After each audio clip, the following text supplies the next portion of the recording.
லேவியராகம புஸ்தகம் 6ஆம் அதிகாரம் 2ஆம் வசனம் படிங்க.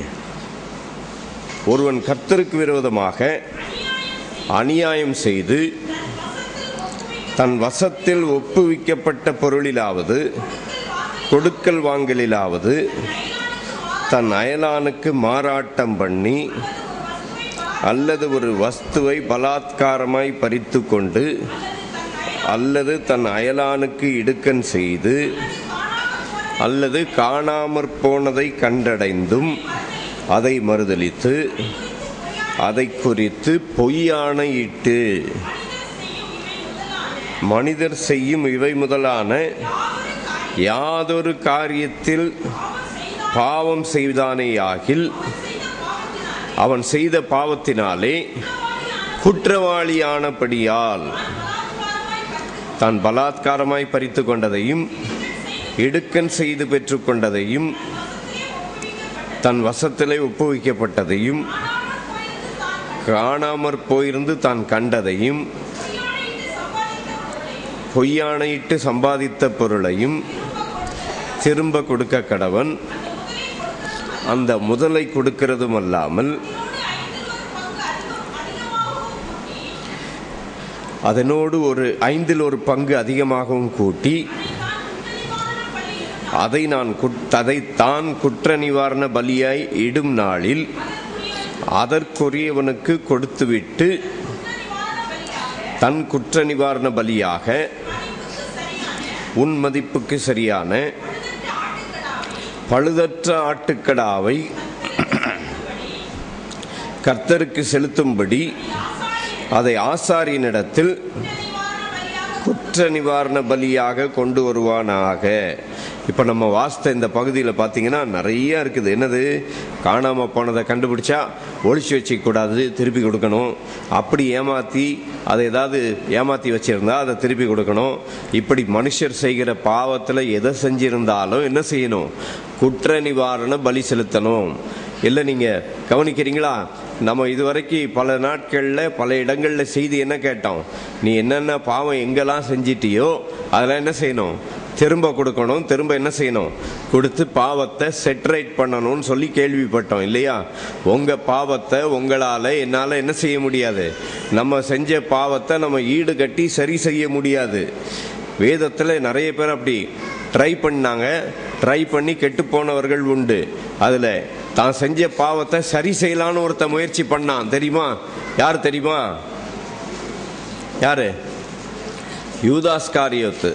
தான் செஞ்ச பாவத்தை தானே சரி பண்ணிடலான்னு நினைச்சான். என்ன நினைச்சான் தெரியுமா? இயேசுவை 30 வெள்ளிக்காசு கொடுத்து காமிச்சு கொடுத்துட்டு அப்போ இயேசுவை கொலை செய்யும்போது இப்படிக்கு கொண்டு போன உடனே அவனுக்கு அப்பதான் தோணிச்சு. மத்தேயு 27 வாசிங்க, 27:4. அப்பதான் அவனுக்கு என்ன தோணுச்சு? அடடா, குற்றமில்லாத இரத்தத்தை நான் என்ன செய்து விட்டேன், காட்டி கொடுத்ததினால் பாவம் செய்தேன் என்று சொல்லி என்ன அப்படின்னு சொல்லி தான் யார்கிட்ட 30 வெள்ளிக்காசை வாங்கினானோ அந்த 30 வெள்ளிக்காசை திருப்பி கொண்டு போய் கொடுத்தான். அதுக்கு அவங்க என்ன சொன்னாங்க தெரியுமா? அது எங்க பிரச்சனை இல்லை, அது ஊம்பாடுப்பான்னு சொல்லி அனுப்பி விட்டாங்க. அப்படி சொன்ன உடனே பாவத்தை சரி செய்ய நிறைய பேர் முயற்சி செய்து அந்த பாவத்தை சரி செய்ய முடியாததுனால நிறைய பேர் போய் தூக்கு மாட்டிக்கிட்டு சாகிறவர்கள் உண்டு. உங்க பாவத்தை உங்களால சரி செய்ய முடியாது. அதுக்கு பதிலாக தான் நாம் செய்த குற்றத்திற்கு நாம் குற்றவாளி ஆகும் போது அநேகர் என்ன செய்யறாங்க? இந்த குற்றவாளியெல்லாம் இப்ப புதுசா இப்போ முன்னாலெல்லாம் கிடையாது. இப்போ எந்த குற்றவாளியில கேமராவில் பார்த்தீங்கன்னா என்ன செய்யறாங்க? தலையில ஒரு துண்டை போட்டு போறான். எதுக்கு? குற்றம் செய்யும் போது தெரியல, ஆனா குற்றம் செஞ்ச பிறகு அவனுக்கு என்னவா? வெக்கமா இருக்குதான். அதனால தலையில ஒரு துணியை போட்டு மூடிக்கிறான் குற்றவாளி எல்லாம் இல்லையா?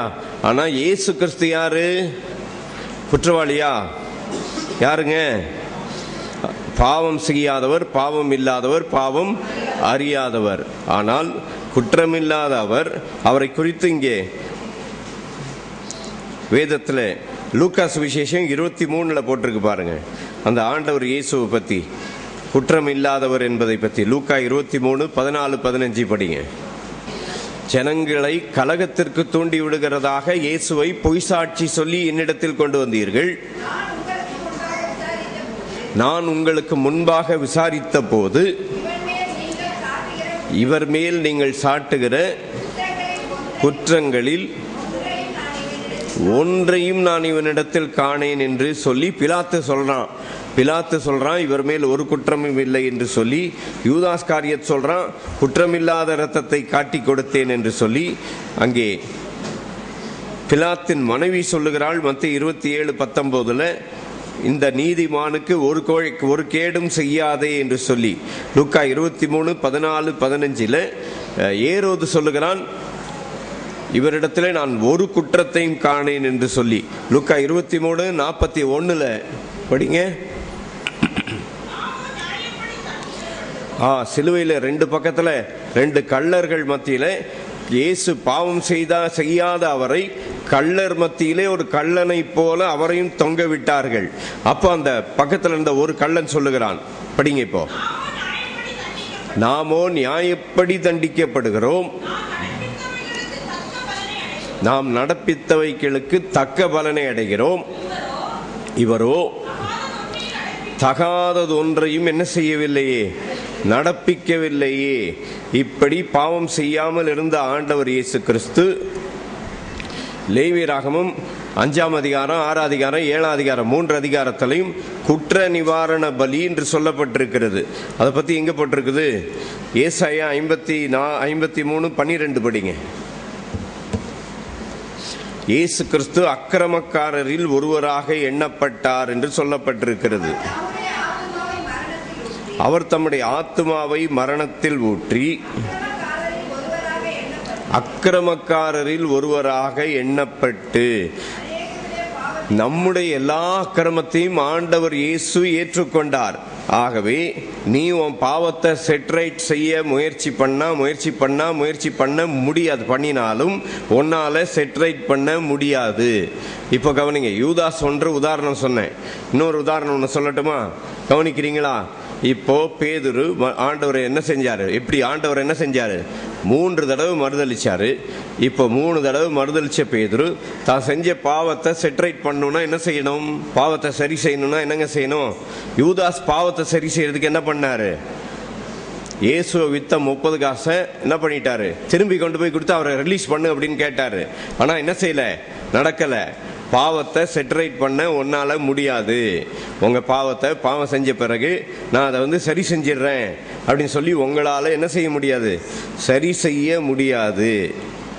பேதுரு கவனிங்க, மறுதளிச்ச பேதுரு தான் செஞ்ச பாவத்தை செட்ரைட் பண்ணணும்னா என்ன செய்யணும்? ஜோனத்தான் யூதாஸ் தான் செஞ்ச பாவத்துக்கு என்ன பண்ணான் தெரியுமா? 30 வெள்ளிக்காசுக்கு இயேசு வித்துட்டு மறுபடியும் 30 வெள்ளிக்காசை திருப்பி கொண்டு போய் கொடுத்துட்டு இயேசுவை விட்டுரு அப்படின்னு சொல்லி போய் கெஞ்சி பார்த்தான். என்ன செய்யல? நடக்கல. அதே போல இப்ப பேதுரு தான் செஞ்ச பாவத்தை சரி செய்யணும்னா என்ன செய்யணும்? யாருக்கா பதில் தெரிஞ்சா உங்க கையை இப்படி காட்டுங்க. சரி செய்யணும்னா என்ன செய்யணும்?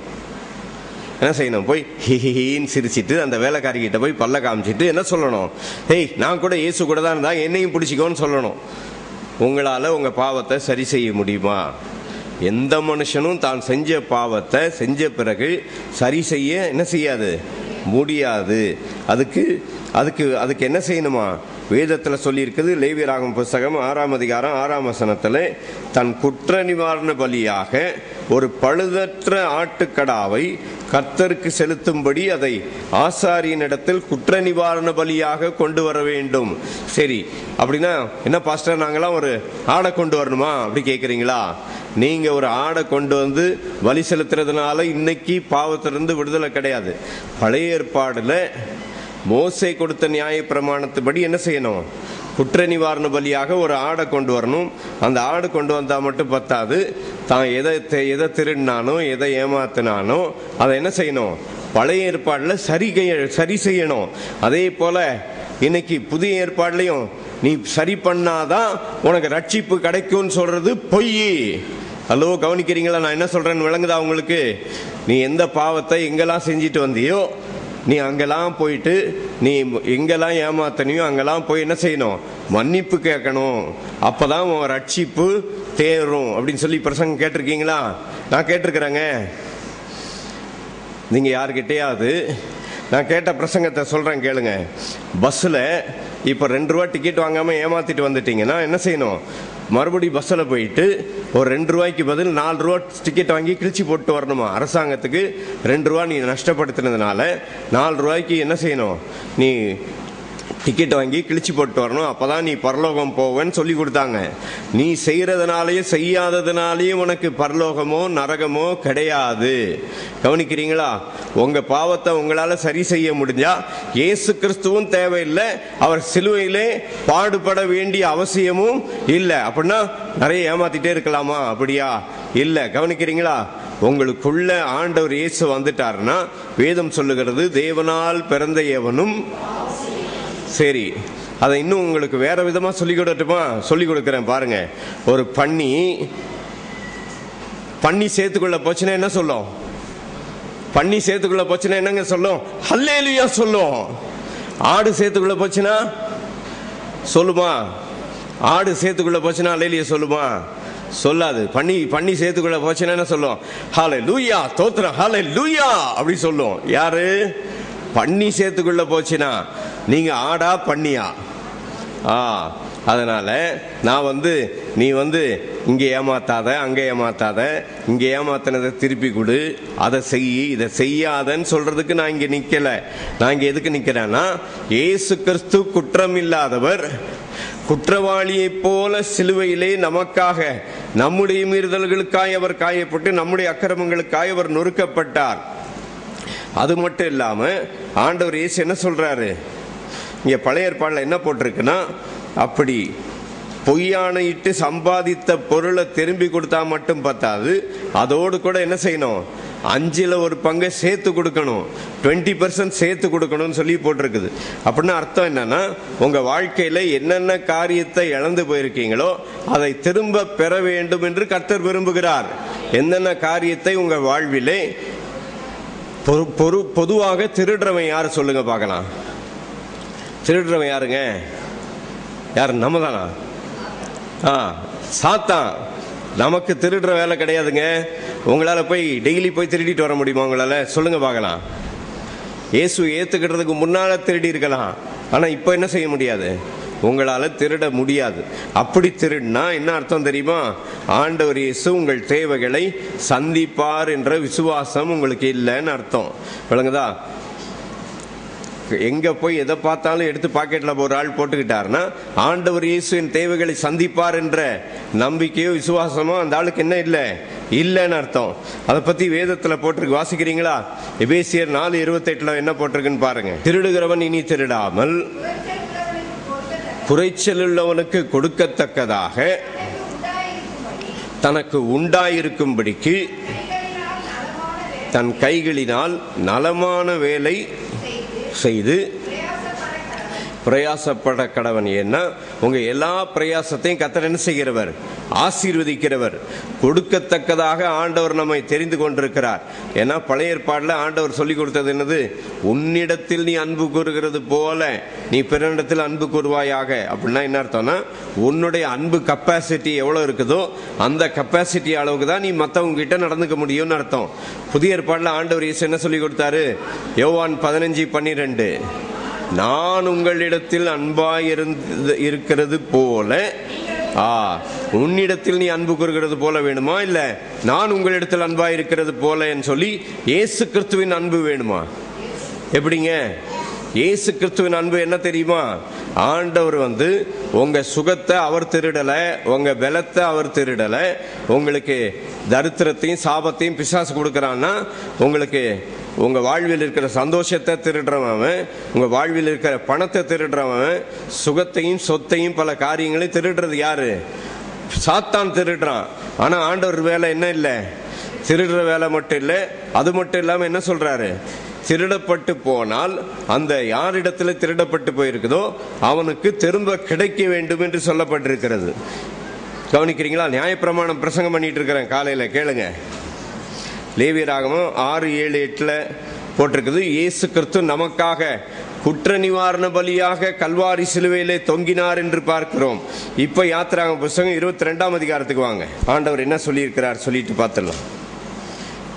படிங்க. 1 ஒருவன் ஒரு மாட்டையாவது ஒரு ஆட்டையாவது திருடி அதை கொன்றால் அல்லது அதை விற்றால் அவன் அந்த மாட்டுக்கு, கவனிக்கிறீங்களா, ஒருத்தன் மாடை திருடிட்டான் இல்ல ஆடை திருடிட்டான். ஒருத்தன் மாடை திருடினான்னா எத்தனை மாடை திரும்ப கொடுக்கணும்? 5. ஆடு திருடிட்டான்னா அப்படின்னா கர்த்தருடைய சித்தம் என்னது? உங்க வாழ்க்கையில எது திருடப்பட்டு போனாலும் திரும்ப கட்டாயம் கிடைக்க வேண்டும். அதுவும் நீங்க உங்ககிட்ட இருந்து களவு போனால், களவு போன பொருள் மட்டும் கிடைச்சா பத்தாது, எத்தனை மடங்கு திரும்ப கிடைக்கணும்னு ஆண்டவர் சொல்றாரு? 5 மடங்கு கிடைக்கணும், 4 மடங்கு திரும்ப கிடைக்கணும்னு ஆண்டவர் சொல்றார். சரி, திருடுறவன் யாரு? பிசாசு. அதை பத்தி எங்க போட்டிருக்குது? யோவான் 10:10 போட்டிருக்குது. திருடன் திருடவும் கொல்லவும் அழிக்கவுமே வருகிறானே என்று வேறொன்றுக்கும் வரான், நானோவைகளுக்கு ஜீவன் உண்டாயிருக்கவும் அந்த ஜீவன் பரிபூரணப்படவும் வந்தேன் என்று ஆண்டவர் சொல்லுகிறார். ஆகவே திருடன் என்ன எதுக்காக வருகிறான்? திருட, கொல்ல, அழிக்க, உன் சந்தோஷத்தை, சமாதானத்தை, உங்க வாழ்க்கையில் இருக்கிற பலத்தை திருட, எல்லாத்தையும் திருடுறதுக்கு வர்றான். ஆனா ஆண்டவர் என்ன சொல்லுகிறார்? எதெல்லாம் இழந்து போனீங்களோ அதெல்லாம் என்ன செய்யணுமா? 4 மடங்கு கிடைக்கணும், 5 மடங்கு கிடைக்கணும். அவன் அதை தன் குற்ற நிவாரண பலி செலுத்தும் நாளில் என்ன செய்யணும்? அதை திருடினதை திருப்பி கொடுக்கிறது மட்டும் பத்தாது, கூட ஒரு என்ன செய்யணும்? 20% சேர்த்து என்ன செய்யணும்? கர்த்தருக்கு பலி செலுத்த வேண்டும் என்று சொல்லப்பட்டிருக்கிறது. இன்றைக்கு நீங்களும் நானும் பலி செலுத்தவும் வேண்டியதில்லை, ஒரு காணிக்கையும் கொடுக்க வேண்டியதில்லை. அதுக்கு பதில் நாம் செலுத்த வேண்டிய காரியத்தை ஆண்டவர் இயேசு நமக்கு பதிலாக கல்வாரி சிலுவையிலே ஜீவனை தந்து அவர் நமக்காக கொடுத்துட்டார். இப்போ ஒரு சிலர் கேட்பாங்க, சரி அவர் கல்வாரி சிலுவையில ஜீவனை கொடுத்துட்டாரு, அப்ப நான் வாங்கின பைசாவை திருப்பி கொடுக்க வேண்டாமா? சரி, நீ போய் கட்டிட்டு வா, போ, தாராளமா கட்டிட்டு வா. சரி, வேதத்துல உங்களுக்கு தெரியாத ஒரு வசனத்தை சொல்றேன், நீங்களோ இல்லையோ நம்முடைய ஆண்டவர் அவர் எப்படி கொடுக்கிறார் சொல்லி வேதத்துல படிச்சிடலாமா? வாசிங்க பார்க்கலாம். 69ஆம் சங்கீதம் 4ஆம் வசனத்தை படிங்க மறுபடி. நிமித்தம் இல்லாமல் என்னை பகைக்கிறவர்கள் என் தலைமயிரிலும் அதிகமாயிருக்கிறார்கள், வீணாக எனக்கு சத்துருக்களாகி என்னை சங்கரிக்க வேண்டும் என்று இருக்கிறவர்கள் வளர்த்திருக்கிறார்கள். நான் எடுத்துக்கொள்ளாததை நான் கொடுக்க வேண்டியதாயிற்று. கவனிக்கிறீங்களா? ஆண்டவர் உங்க சுகத்தை எடுக்கல, ஆண்டவர் உங்க பணத்தை திருடல. ஆனா உங்களுக்கு ஐஸ்வர்யத்தை கொடுக்கிறது யாரு? பேசுங்க, யாருங்க? ஏன் கொடுக்கிறாரு? ஆண்டவர் வானத்தையும் பூமியும் உண்டாக்கின ஆண்டவர் கல்வாரி சிலுவையிலே ஒரு வஸ்திரம் கூட இல்லாமல் நிர்வாணமாக அவர் தொங்கினதினாலே, அவருடைய தரித்திரத்தினாலே நீங்கள் ஐஸ்வர்யவான்கள் ஆகும்படிக்கு உங்கள் நிமித்தம் என்ன ஆனாரே? தரித்திரரானாரே. இயேசு கிறிஸ்து உங்கள் தரித்திரத்தை சுமந்தபடியினால் நீங்களும் நானும் தரித்திரத்தை சுமக்க வேண்டிய அவசியம் இல்லை. அதான் ஆண்டவர் இயேசு சொல்றாரு சங்கீதம் 69:4, நான் எடுத்துக்கொள்ளாததை திரும்ப கொடுக்க வேண்டியதாயிற்று. ஆண்டவர் நம்முடைய சுகத்தை திருடல, சுகத்தை திருடினது பிசாசு. எங்க? ஆதாம் பாவம் செஞ்சதுனால இன்றைக்கு வயசாகி போற பிரச்சனை, கண்ணாடி போடுற பிரச்சனை, எல்லா பிரச்சனையும் வந்து அதனால என்னாச்சு? கடைசியில மரணம் வரைக்கும் போகுது. ஆனா ஆண்டவர் இயேசு என்ன செய்யறாரு? நான் எடுத்துக்கொள்ளாததை ஆண்டவர் என்ன செய்யல? உங்க சுகத்தை, பலத்தை, உங்க பணத்தை என்ன செய்யல? ஆண்டவர் எடுக்கல. நான் எடுத்துக்கொள்ளாததை திரும்ப கொடுக்க வேண்டியதாயிற்று. என்ன பிரதர் ஜானி, உங்க பலத்தை யார் எடுக்கல? ஆண்டவர் எடுக்கல. ஆனா ஆண்டவர் என்ன செய்கிறார்? பலத்தையும் சுகத்தையும் அவர் கல்வாரி சிலுவையிலே நம்முடைய பாவங்களுக்கு பதிலாக அவர் காயங்களை நாம் செய்த குற்றத்துக்கு நாம் பலி செலுத்துவதற்கு பதிலாக அவர் குற்ற நிவாரண பலியாக கல்வாரி சிலுவையிலே நமக்கு பதிலாக அவர் தொங்கினபடியினால் இன்றைக்கு நம்முடைய எல்லா குற்றத்தின் நிமித்தமாக நமக்கு வர வேண்டிய சாபத்துக்கு பதிலாக ஆசீர்வாதத்தையும் ஜீவனையும் கர்த்தர் நமக்கு அவர் வாக்கு பண்ணினது மட்டுமல்லாமல் அவரே நமக்கு வாழ்வு கொடுக்கிற ஆண்டவராயிருக்கிறார். அந்த வாழ்வு கொடுக்கிற ஆண்டவரை துதிக்கவும் மகிமைப்படுத்தவும் கர்த்தர் நம்மை கொண்டு வந்திருக்கிறார். இப்போ ஆட்டையாவது மாட்டையாவது திருடி விற்றால் அந்த மாட்டுக்கு பதில் எத்தனை கொடுக்கணுமா? 5 கொடுக்கணுமா? உங்களுக்கும் எனக்கும் திரும்பி கொடுக்கறதுக்கு என்ன இல்லை? நிர்வாகம் இல்லை. ஹல்லேலூயா. நம்ம போன வாரம் அதுக்கு முந்தின வாரம் என்ன கேட்டோம் தெரியுமா? சத்ரு திருடிட்டான்னு சொல்லி சொன்னான். சத்ரு தான் திருடி இருந்தாலும் சரி, இல்ல திருடப்பட்ட பொருள் நம்ம தான் திருடர்களாக இருந்தாலும் சரி, நாம் திருடினதுக்கு நாம் அனுபவிக்க வேண்டிய சாபத்தையும் தண்டனையும் இயேசு கிறிஸ்து சிலுவையிலே ஏற்றுக்கொண்டார். அவர் ஏற்றுக்கொண்டபடினால் நம்மை எல்லா பாவத்தின் சாபத்திற்கு நம்மை நீங்களாக்கி விட்டார். எத்தனை பேர் திரும்ப போய் யூதாசை போல கட்ட போறீங்க? யூதாசை போல உங்களால் கட்ட முடியுமா? கட்ட முடியலன்னா அப்புறம் தூக்க மாட்டிக்குவீங்க. ஜாக்கிரதை. உங்களால உங்க பாவத்தை என்ன செய்ய முடியாது? சரி கட்ட முடியாது. அதுக்கு பதில் தான் நம்முடைய பாவத்திற்கு நாம் தண்டிக்கப்படுவதற்கு பதிலாக ஆண்டவர் இயேசு கிறிஸ்து பாவம் இல்லாதவர், பாவம் செய்யாதவர், பாவம் அறியாதவர், நம்முடைய பாவங்களுக்காக அவர் காயப்பட்டு நமக்காக அவர் நொறுக்கப்பட்டபடியினாலே குற்றமில்லாத ஆண்டவர் நம்முடைய குற்றத்தை அவர் மேல் ஏற்றுக்கொண்டு அக்கிரமக்காரரில் ஒருவராக எண்ணப்பட்டு நாம் செலுத்த வேண்டிய கட்டணத்தை அவர் கல்வாரி சிலுவையில் நமக்கு பதிலாக மரித்து நமக்காக அவர் உயிர்த்தெழுந்து அந்த ஜீவனையும் ஆசீர்வாதத்தையும் கர்த்தர் நமக்கு இலவசமாய் கொடுத்திருக்கிறார். சரி, இப்போ நம்ம மட்டும்தான் திருடப்பட்டோமா? கவனிக்கிறீங்களா? ஆண்டவர் கூட திருடப்பட்டார் தெரியுமா? ஆண்டவர்கிட்ட இருந்து திருடினாங்க. என்ன திருடினாங்க சொல்லுங்க பார்க்கலாம். ஆண்டவரே திருடப்பட்டார். தெய்வத்துக்கிட்ட இருந்தே திருடிட்டான். யாரு? சாத்தான். யாரை திருடிட்டான்? உங்களையும் என்னையும் திருடிட்டான். எப்படி? நீங்கள் நானும் யாருடைய பிள்ளை? யாரால உண்டாக்கப்பட்டோம்? தேவனால் உண்டாக்கப்பட்டு யாரை போல இருந்தோம்? தேவனுடைய சாயலாகவே கர்த்தர் நம்மை உண்டாக்கினார். ஆனா நம்முடைய தகப்பனாகிய ஆதாமை ஏமாத்திட்டான். யாரு? பிசாசு வந்து என்ன சொன்னான்? நீ இதை சாப்பிட்டீனா நீ தேவனை போல மாறுவேன்னு சொன்னான். நம்ம ஏற்கனவே யாரை போலதான் இருக்கிறோம்? தேவனை போலதான் இருந்தோம். ஆனா நீ இதை சாப்பிட்டாதான் நீ தேவனை போல மாறுவேன்னு சொல்லி பிசாசு அவனுக்கு கீழ்ப்படி வச்சு அவனை போல மாத்திட்டான். அதாவது ஆண்டவர் உண்டாக்கின மனுஷனை சாத்தான் திருடிட்டு அவனுடைய சாத்தான் பிள்ளையா மாத்திட்டான். நம்மை தேவனிடத்திலிருந்து சாத்தான் திருடினபடினால் ஆண்டவருக்கு லாபம் கிடைச்சது தெரியுமா? ஹலோ, கவனிக்கிறீங்களா? உங்களை என்னையும் சாத்தான் தேவனிடத்திலிருந்து திருடினபடினால் ஆண்டவருக்கு என்ன கிடைச்சது?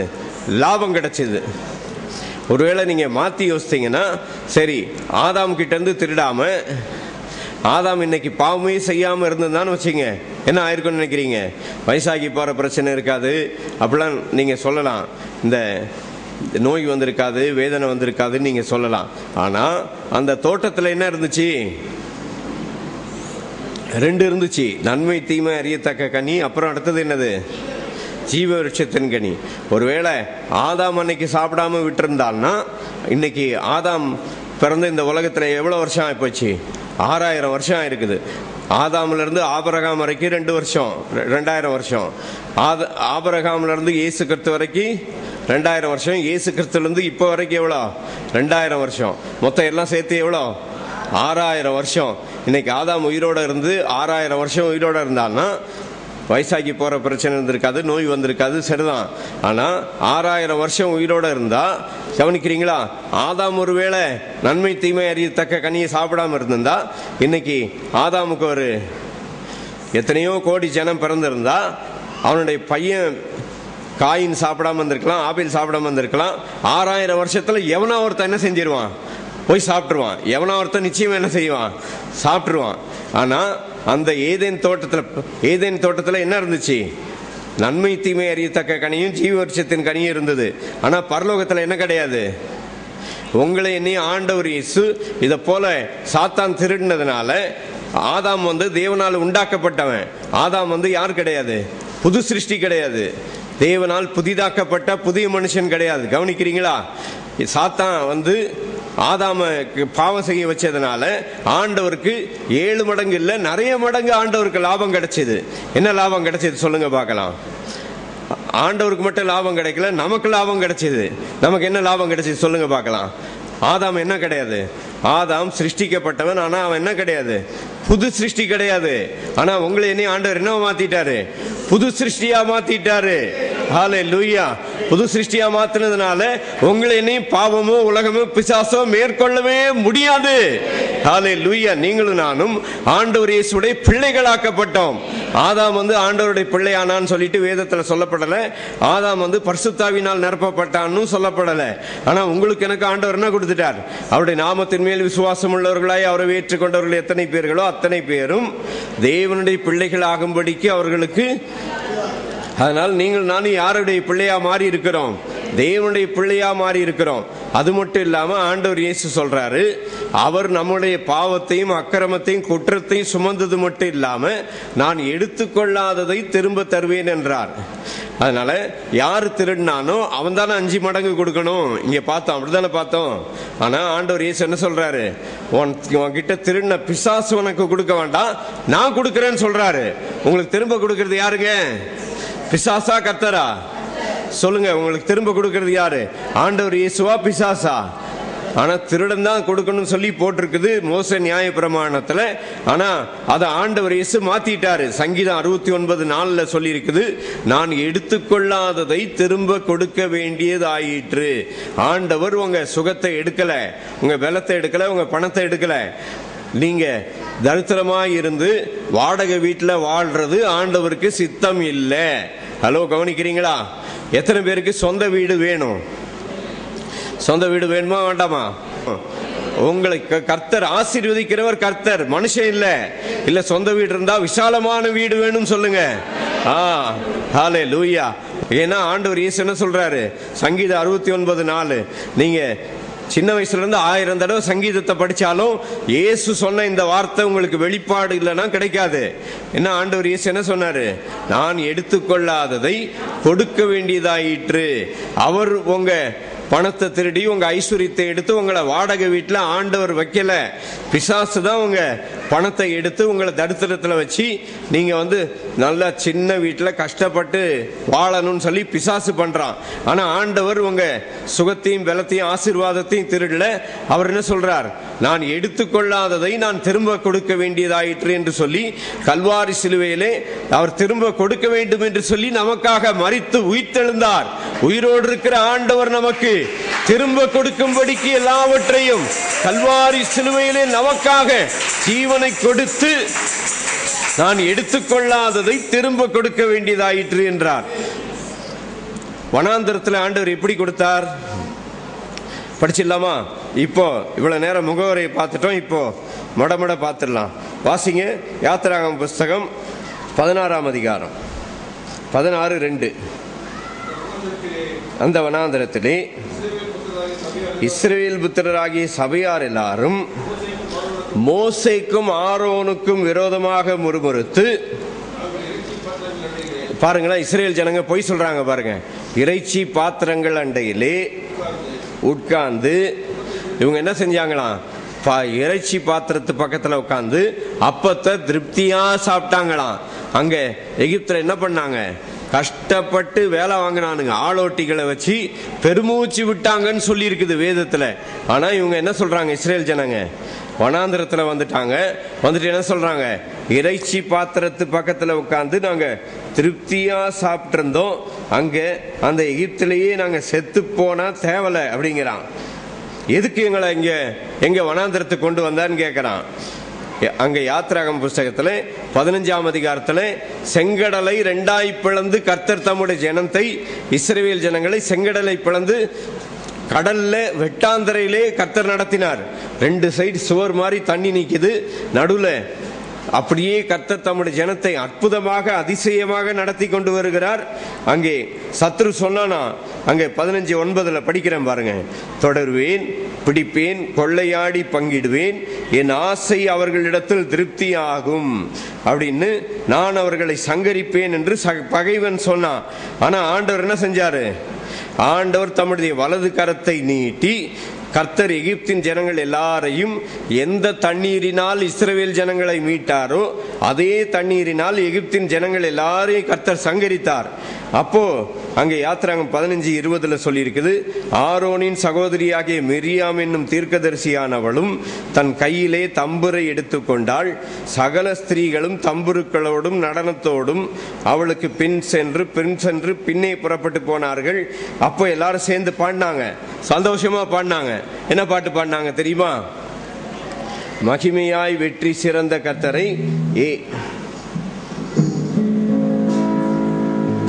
மகிமையாய் வெற்றி சிறந்த கர்த்தரை மகிழ்ந்து பாடிடுவேன், மகிழ்ந்து பாடிடுவேன். மகிமையாய் வெற்றி சிறந்த கர்த்தரை மகிழ்ந்து பாடிடுவேன், மகிழ்ந்து பாடிடுவேன்.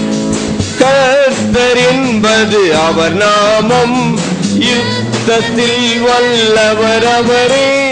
கர்த்தர் என்பது அவர் நாமம், யுத்தத்தில் வல்லவர் அவரே. கர்த்தரின் பலன் என் கீதமுமானார், கரம் பிடித்து என் ரட்சிப்புமானார். கர்த்தரின் பலன் என் கீதமுமானார், கரம் பிடித்து என் ரட்சிப்புமானார். மகிமையாய் வெற்றி சிறந்த கர்த்தரை மகிழ்ந்து பாடிடுவேன், மகிழ்ந்து பாடிடுவேன். அமிழ்ந்தது பார்வோனின் சேனை, ஆழி அவர்களை மூடிக்கொள்ளவே. எல்லாரும் கைதட்டி பாடுங்க. மூடிக்கொள்ளவே ஆழங்களில் அமிழ்ந்து போகவே, ஆச்சரியமே அவர் செயலே. ஆழங்களில் அமிழ்ந்து போகவே, ஆச்சரியமே அவர் செயலே. மகிமையாய் வெற்றி சிறந்த கர்த்தரை மகிழ்ந்து பாடிடுவேன், மகிழ்ந்து பாடிடுவேன். வெள்ளத்தினால் சிறந்தவர் வலக்கரமே, பகைஞனை நொறுக்கி அழித்ததுவே. வெள்ளத்தினால் சிறந்தவர் வலக்கரமே, பகைஞனை நொறுக்கி அழித்ததுவே. நீட்டி நீர் மகத்த வலக்கரத்தை நாட்டி நீர் பரிசுத்த பர்வதத்தில். நீட்டி நீர் மகத்த வலக்கரத்தை நாட்டி நீர் பரிசுத்த பர்வதத்தில். மகிமையாய் வெற்றி சிறந்த கர்த்தரை மகிழ்ந்து பாடிடுவேன், மகிழ்ந்து பாடிடுவேன். தம்புரு நடனத்தோடே பாடுவேன், தீர்க்கதரிசி மிரியாம் போல. தம்புரு நடனத்தோடே பாடுவேன், தீர்க்கதரிசி மிரியாம் போல. பலத்தினால் வழி நடத்தினவர் பரிகாரி என்று நான் பாடுவேன். பலத்தினால் வழி நடத்தினவரை பரிகாரி என்று நான் பாடுவேன். மகிமையாய் வெற்றி சிறந்த கர்த்தரை மகிழ்ந்து பாடிடுவேன், மகிழ்ந்து பாடிடுவேன். மகிமையாய் வெற்றி சிறந்த கர்த்தரை மகிழ்ந்திடுவேன், மகிழ்ந்து பாடிடுவேன். இப்படி ஓஹோன்னு பாடிட்டு வந்தாங்க. என்ன பாடினாங்க? இஸ்ரவேலின் தேவன் மகிமையாய் வெற்றி சிறந்தார். வெட்டாந்தரையில கடலுக்குள்ள நாங்க வெட்டாந்தரையில எவ்வளவு சந்தோஷமா நடந்தோம் தெரியுமான்னுட்டு சந்தோஷமா பாடிட்டே வந்தாங்க. அந்த பக்கத்துல வனாந்தரத்துல 3 நாள் ஆகி போச்சு. 3 நாளா வந்தா என்ன கிடைக்கல? தண்ணி கிடைக்காம போச்சு. தண்ணி கிடைக்கல என்ன செஞ்சாங்க? மோசே கிட்ட போய் சண்டை போட்டாங்க. ஏய் மோசே, ஏன் எங்களை இங்க கூப்பிட்டு வந்த? இங்க கொண்டு வந்து தண்ணி இல்லாத காட்டுல எங்களை கொண்டு வந்து தண்ணி இல்லாம சாகடிக்க எங்களை கொண்டு வந்த அப்படின்னு சொல்லி எத்தனை பேர் ஆண்டவரை பார்த்து கேட்டுக்கிட்டு இருக்கிறீங்க?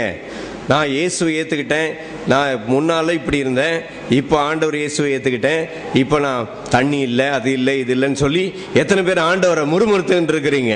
முறுமுறுத்தாலும் ஆண்டவர் என்ன செய்யறாரு? உங்களை அப்படியே மொத்தமா ஃப்ரை பண்ணிடுறேன்னு சொல்லிட்டு பண்ணாம என்ன சொன்னாரு? அப்படி முறுமுறுத்த ஜனங்க கிட்ட ஆண்டவர் என்ன செஞ்சார் தெரியுமா? மோசேக்கு கர்த்தர் ஒரு மரத்தை காமிச்சார். மரம் எதை குறிக்கிறது? கல்வாரி சிலுவையை குறிக்கிறது. அந்த மரத்தை கொண்டு வந்து அந்த கசப்பான தண்ணியில போட்ட உடனே கசப்பான தண்ணி உடனே என்னவா மாறி போச்சு? உங்க வாழ்வில எத்தனை கசப்பு இருந்தாலும் கல்வாரி சிலுவையிலே நமக்காக கசப்பாக்கப்பட்ட இயேசு கிறிஸ்து உங்கள் வாழ்வை மதுரமாக மாற்றும்படிக்கு வந்திருக்கிறார்.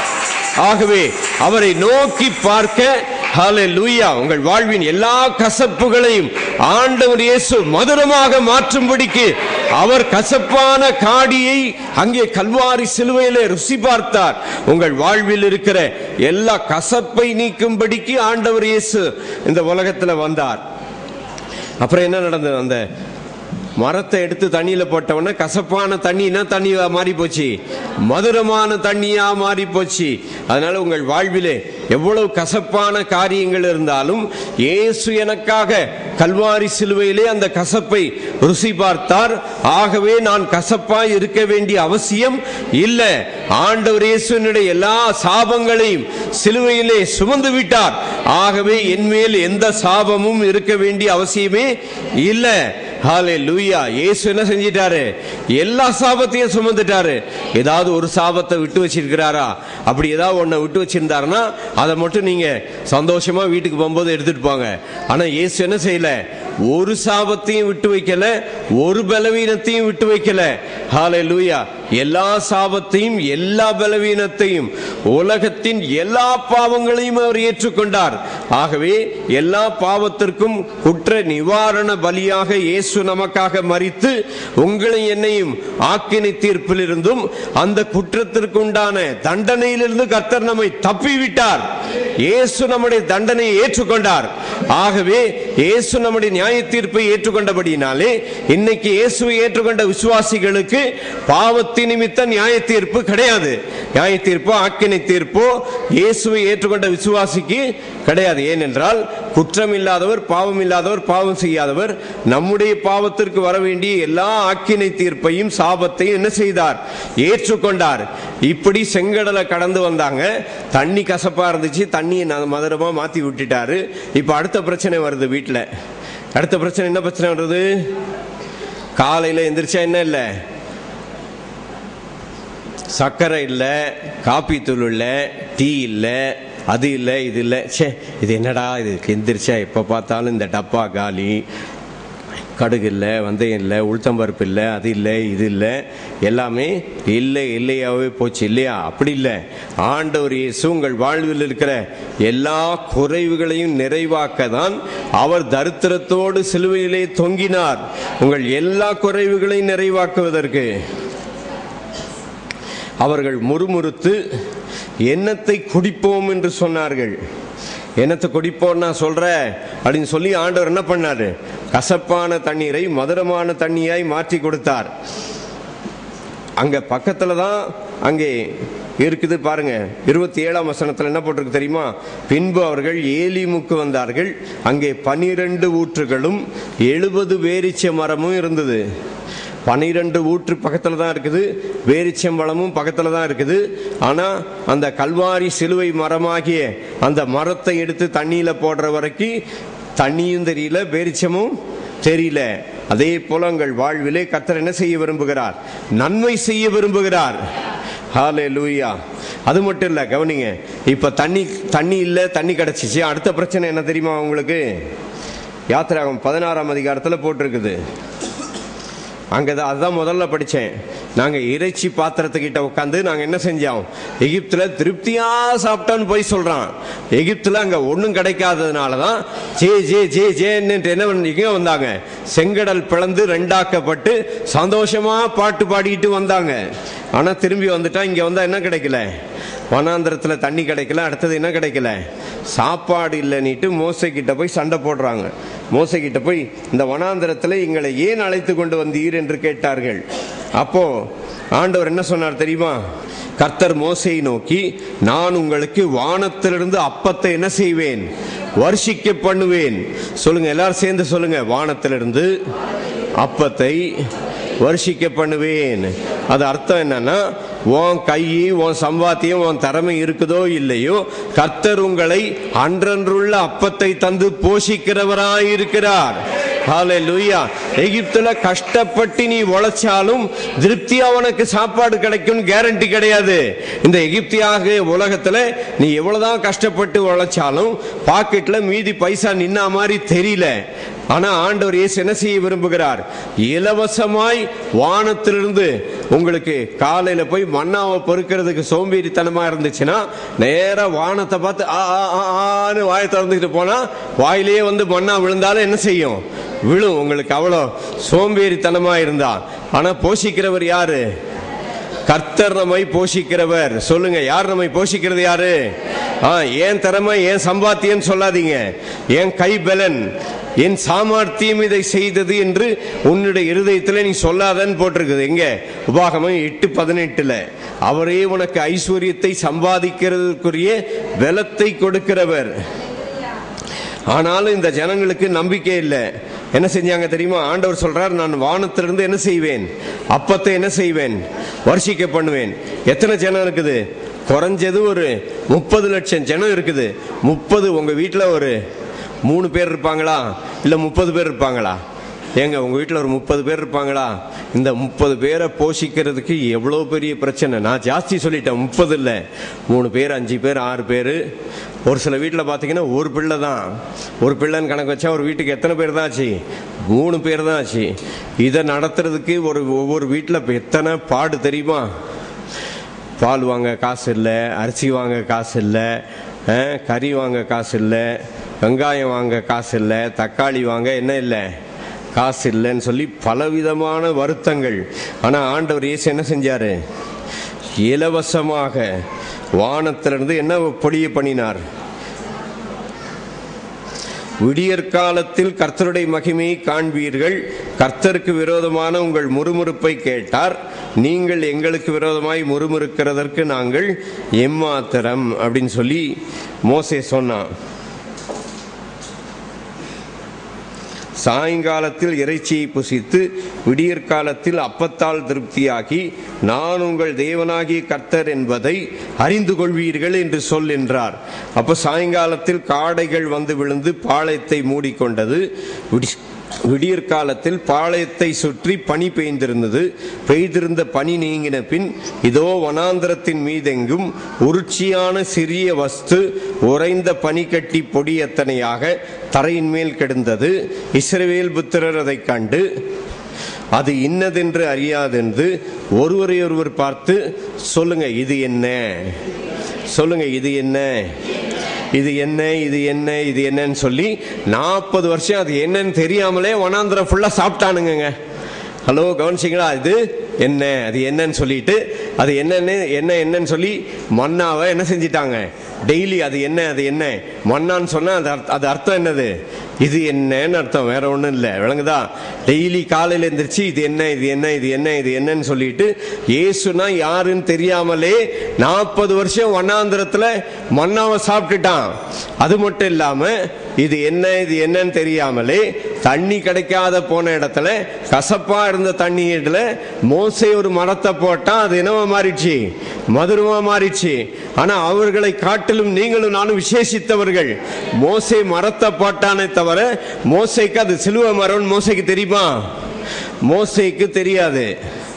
ஆனா இஸ்ரேல் ஜனங்க அது என்ன, அது என்ன 40 வருஷம் சாப்பிட்டாங்களே. 40 வருஷம் வரைக்கும் வனாந்திரத்துல மன்னா வந்துகிட்டே இருந்ததுன்னு சொல்லி போட்டிருக்குது. 40 வருஷம். உபாகமம் 8 நாள்ல போட்டிருக்குது பாருங்க. மன்னாவை எவ்வளவு நாள் சாப்பிட்டாங்கன்னு. 8 நாள். இந்த 40 வருஷமும் நான் உன்னை சிறுமைப்படுத்தி உன்னை பசியினால் வருத்தி, மனுஷன் அப்பத்தினால் மாத்திரமல்ல கர்த்தருடைய வாயிலிருந்து புறப்படுகிற ஒவ்வொரு வார்த்தையினாலும் பிழைப்பான் என்பதை உனக்கு உணர்த்தும்படிக்கு நீயும் உன் பிதாக்களும் அறியாதிருந்த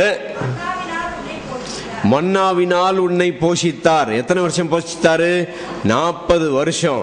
40 வருஷம் மட்டும் இல்ல, நீங்க பிறக்கிறது சாகிற வரைக்கும் நீங்க, உங்க மனைவி, உங்க பிள்ளைகள் எல்லாருக்கும் கர்த்தர் தினமும் அன்றன்றுள்ள அப்பத்தை தந்து போஷித்து கர்த்தர் நடத்தி கொண்டு வருகிறார். ஹல்லேலூயா. குறைவில்லாமல் நடத்துகிற தேவாதி தேவனாகிய கர்த்தர் ஆண்டவர் இயேசுவுக்கு நன்றி செலுத்துவோம். அவரே நம்மை தினமும் போஷித்து நடத்துகிறார். ஆண்டவர் சொன்னார், ஆகாயத்து பட்சிகளை என்ன செய்யுங்கள்? கவனித்து பாருங்கள், அவைகள் விதைக்கிறதும் இல்லை, அறுக்கிறதும் இல்லை. மத்தேயு 6ஆம் அதிகாரத்தில் இருக்குது. களஞ்சியங்களில் சேர்த்து வைக்கிறதும் இல்லை. அவைகளை உங்கள் பரமபிதா என்ன செய்கிறார்? பிழைப்பூட்டுகிறார். அதே போல உங்களையும் என்னையும் நம்முடைய பரமபிதாவாகி ஆண்டவர் இயேசு நம்மை பிழைப்பூட்டுகிறார். அவருடைய பிழைப்பு நம்மை நடத்தி கொண்டிருக்கிறது. அது மட்டும் இல்லாமல் ஆண்டவர் சொன்னார், இன்னைக்கு படிச்சோம் நம்ம, நான் எடுத்துக்கொள்ளாததை திரும்ப கொடுக்க வேண்டியதாயிற்று என்றார். அவர் நம்மிடத்திலிருந்து பணத்தையோ நம்முடைய எந்த காரியத்தையும் எடுக்கல. அவர் எடுத்துக்கொள்ளாததையும் கர்த்தர் திரும்ப கொடுக்கிறார். அப்படின்னு என்ன அர்த்தம்? நம்முடைய தரித்திரத்தை நீக்கி கர்த்தர் ஆசீர்வாதத்தை கொடுக்க விரும்புகிறார். ஹல்லேலூயா.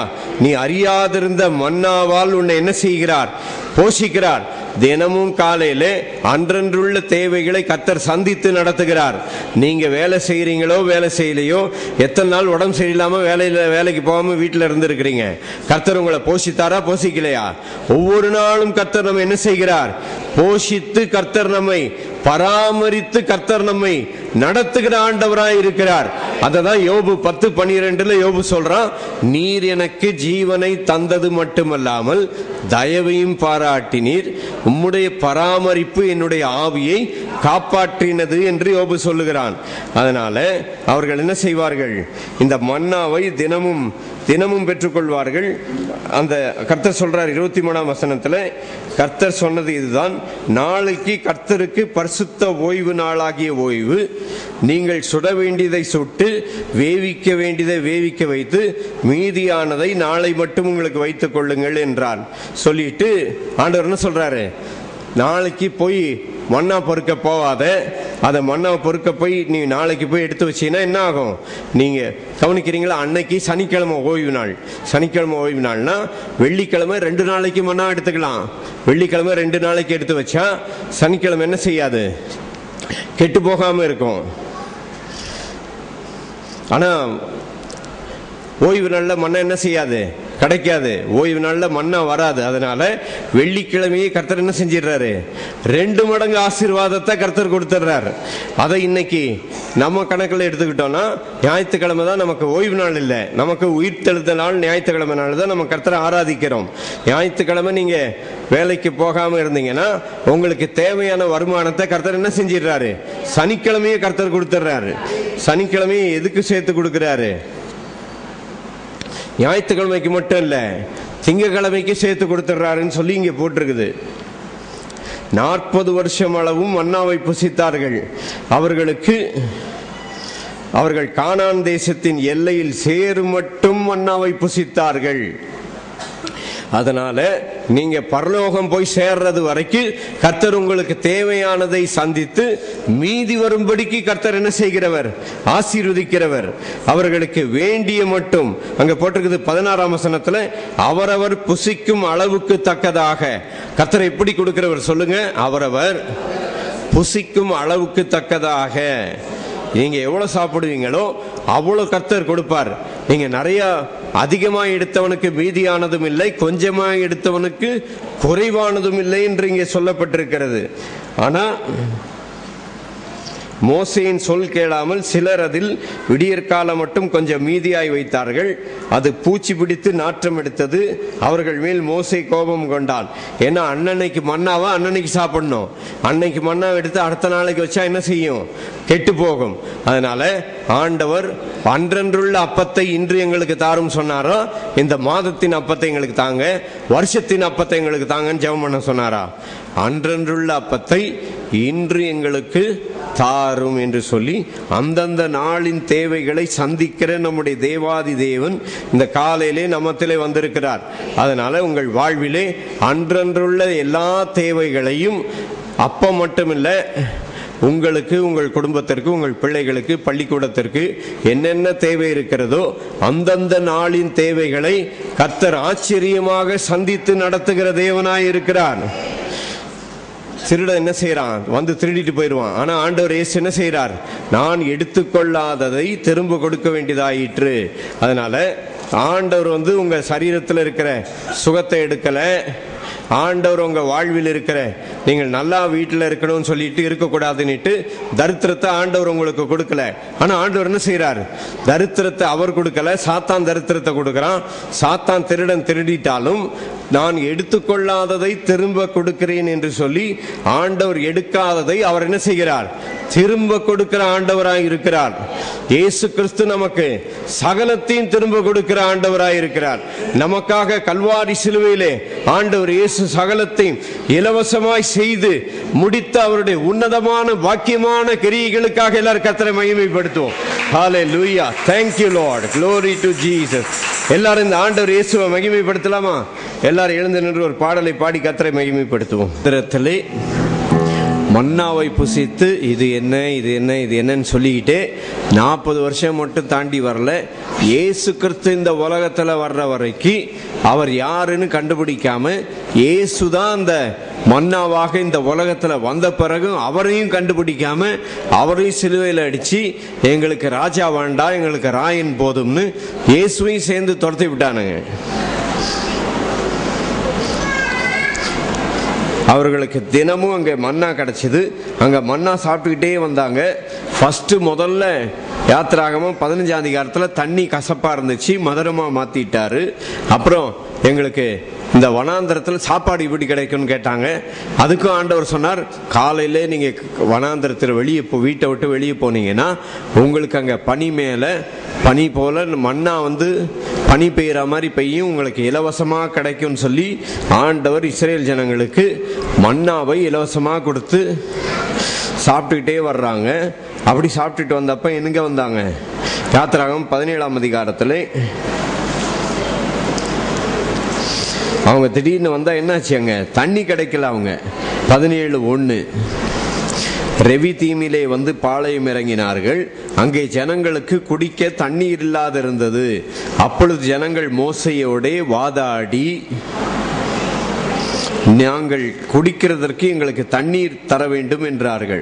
அதற்கு மோசே, என்னோட ஏன் வாதாடுகிறீர்கள்? கர்த்தரை ஏன் பரீட்சை பார்க்கிறீர்கள் என்றான். ஜனங்கள் அவ்விடத்திலே தண்ணீர் தவனமாக இருந்தபடியால் அவர்கள் மோசைக்கு விரோதமாக என்ன செய்தார்கள்? முறுமுறுத்தார்கள். நீர் எங்களையும் எங்கள் பிள்ளைகளையும் எங்கள் ஆடு மாடுகளையும் தண்ணீர் தவனத்தினால் கொன்று போடும்படிக்கு எங்களை எகிப்திலிருந்து ஏன் கொண்டு வந்தீர் என்றார்கள். மோசே கர்த்தரை நோக்கி கூப்பிட்டு, இந்த ஜனங்களுக்கு நான் என்ன செய்வேன்? இவர்கள் என்மேல் கல்லெறிய பார்க்கிறார்களே என்றான். அப்பொழுது கர்த்தர் மோசையை நோக்கி, நீ இஸ்ரவேல் மூப்பரில் சிலரை கூட்டிக் கொண்டு, கவனிக்கிறீங்களா? அதெல்லாம் எல்லாமே இயேசுவுக்கு அடையாளமா அங்க இருக்குது. யாத்திராகமம் 17:5 படிக்கிறேன். கர்த்தர் மோசையை நோக்கி, நீ இஸ்ரவேல் மூப்பரில் சிலரை கூட்டிக் கொண்டு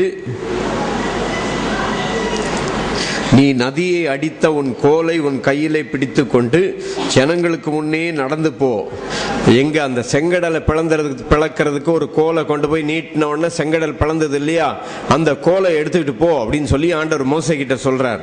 எங்க நீ போய் கண்மலை கிட்ட போ, அங்கே ஓரேபிலே நான் உனக்கு முன்பாக கண்மலையின் மேல் நிற்பேன், நீ அந்த கண்மலையை அடி, அப்பொழுது ஜனங்கள் குடிக்க அதிலிருந்து தண்ணீர் புறப்பட்டு வரும் என்றார். அப்படியே மோசே இஸ்ரவேல் மூப்பரின் கண்களுக்கு முன்பாக செய்தான். இஸ்ரவேல் ஜனங்களின் மூப்பரின் கண்களுக்கு முன்பாக மோசே செய்தான். இப்போ இஸ்ரவேல் ஜனங்களுடைய மூப்பருடைய கண்களுக்கு முன்பாக தான் இதெல்லாம் நடந்துச்சுன்றதுக்கு ஒரு வசனத்தை படிச்சிடுறீங்களா? லூக்கா சுவிசேஷம் 22:52 படிங்க. லூக்கா 22:52.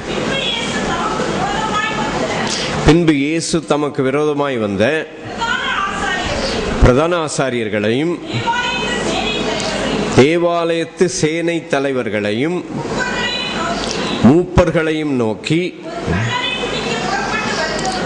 இயேசுவை பத்தி சொல்லியிருக்கிறது, ஒரு கள்ளனை புறப்பட்டு வருகிறது போல், பிடிக்க புறப்பட்டு வருகிறது போல நீங்கள் பட்டயங்களையும் தடிகளையும் எடுத்து புறப்பட்டு வந்தீர்கள். நான் தினந்தோறும் தேவாலயத்தில் உங்களுடனே கூட இருக்கையில் நீங்கள் என்னை பிடிக்க கை நீட்டவில்லை. இதுவோ உங்களுடைய வேளையும் அந்தகாரத்தின் அதிகாரமாய் இருக்கிறது. கவனிக்கிறீங்களா? ஆண்டவர் மோசே கிட்ட சொல்றாரு, நீ கண்மலை கிட்ட போப்பா, நான் அங்க வந்து நிப்பேன், நீ அந்த கண்மலையை அடி. கண்மலையை அடிச்சினா அந்த கண்மலையிலிருந்து என்ன வரும்? தண்ணீர் வரும். உங்களுக்காக எனக்காக நாம் அடிக்கப்படுவதற்கு பதிலாக நம்முடைய வாழ்விலே மதுரமான தண்ணீரை கொடுக்கவும் நம்முடைய வாழ்வை மதுரமாக மாற்றவும் இயேசு கிறிஸ்து நமக்கு பதிலாக அவர் அடிக்கப்பட்டு நொறுக்கப்பட்டார். அவர் அடிக்கப்பட்டு நொறுக்கப்பட்டபடியினாலே இன்றைக்கு உங்களுக்கு எனக்கும், அங்கே இஸ்ரேல் ஜனங்கள் 30 லட்சம் ஜனங்களுக்கு வனாந்தரத்திலே அங்கே அந்த கண்மலை அடித்த உடனே தண்ணீர் அங்கிருந்து புறப்பட்டு வந்தது. அதே போல இன்றைக்கு அந்த கண்மலையாகிய இயேசுவிடத்திலிருந்து உங்களுக்கு தேவையான, உங்களுக்கு எனக்கு தேவையான சகல போஷாக்குகளையும் கர்த்தர் நமக்கு இலவசமாக தந்து கொண்டிருக்கிறார். அவர் எடுக்காததை திரும்ப கொடுக்கிற தேவன். எத்தனை பேருக்கு வாடகை வீட்டில் இருக்கிற எத்தனை பேருக்கு சொந்த வீடு வேணும்? வேணுமா வேண்டாமா? எப்படி உங்க வருமானத்துல உங்களுக்கு கிடைக்குதோ இல்லையோ, ஆண்டவர் இயேசு கல்வாரி சிலுவையிலே உங்களுடைய தரித்திரத்தை, என்னுடைய தரித்திரத்தை சுமந்தபடியினால் கர்த்தர் உங்களை ஆசீர்வதிக்க இயேசு கிறிஸ்துவின் நாமத்திலே சகல ஆசீர்வாதங்களையும் பெற்றுக்கொள்ளுங்கள் இயேசுவின் நாமத்திலே. ஏனென்றால் ஆண்டவர் சொன்னார், நான் அங்கே ஓரேவிலே உனக்கு முன்பாக நிற்பேன். இஸ்ரவேல் ஜனங்களின் மூப்பரை கூட்டிட்டு போய் அந்த மூப்பருக்கு முன்னால என்ன செய்? கண்மலை அடின்னு சொல்லி.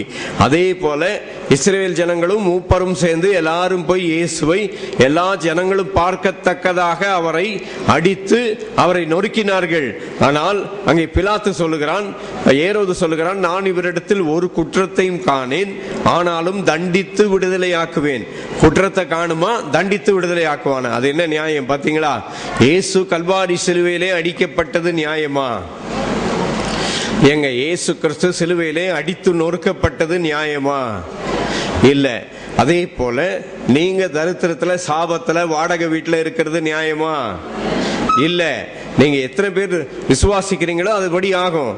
நீங்க நான் தரித்திரத்தில் இருக்கிறது நியாயம்தான் அப்படின்னு சொல்லி நினைச்சீங்கன்னா தரித்திரத்தில் தான் இருப்பீங்க. ஆனா இயேசு கல்வாரி சிலுவை சுமந்தது என்ன கிடையாது? நியாயம் கிடையாது. அதே போல நீங்க தரித்திரத்துல, சாபத்துல, வாடகை வீட்டுல இருப்பது நியாயமா? நியாயமே கிடையாது. நீங்க வருத்தப்படுறது நியாயமா? கஷ்டப்பட்டு வேதனைப்பட்டு கசப்பாக இந்த உலகத்துல வாழ்க்கையை அனுபவிக்க வேண்டியது நியாயமே கிடையாது. ஏன்னா நீங்க செஞ்ச பாவத்தினால உங்களுக்கு சாபம் வரல. யாருடைய பாவத்தினால வந்தது? ஆதாம் செஞ்ச பாவத்தினால. அந்த ஆதாம் செஞ்ச எல்லா பாவத்துக்குரிய கரையத்தை கல்வாரி சிலுவையிலே இயேசு கிறிஸ்து செலுத்தி விட்டு, நான் எடுத்துக்கொள்ளாததை திரும்ப கொடுக்கிறேன் என்று சொல்லி சாத்தான் எல்லாத்தையும் எடுத்துக்கிட்டான்.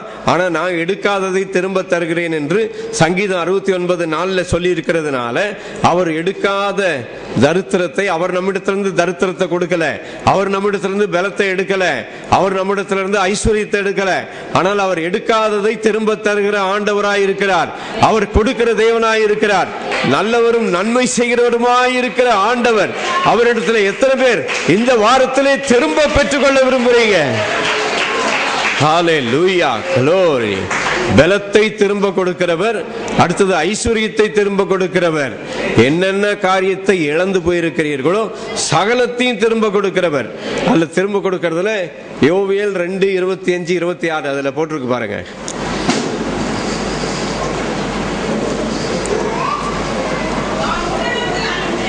நான் உங்களிடத்தில் அனுப்பின பெரிய சேனையாகி வெட்டிக்கிளிகளும் பச்சை கிளிகளும் முசுக்கட்டை பூச்சிகளும்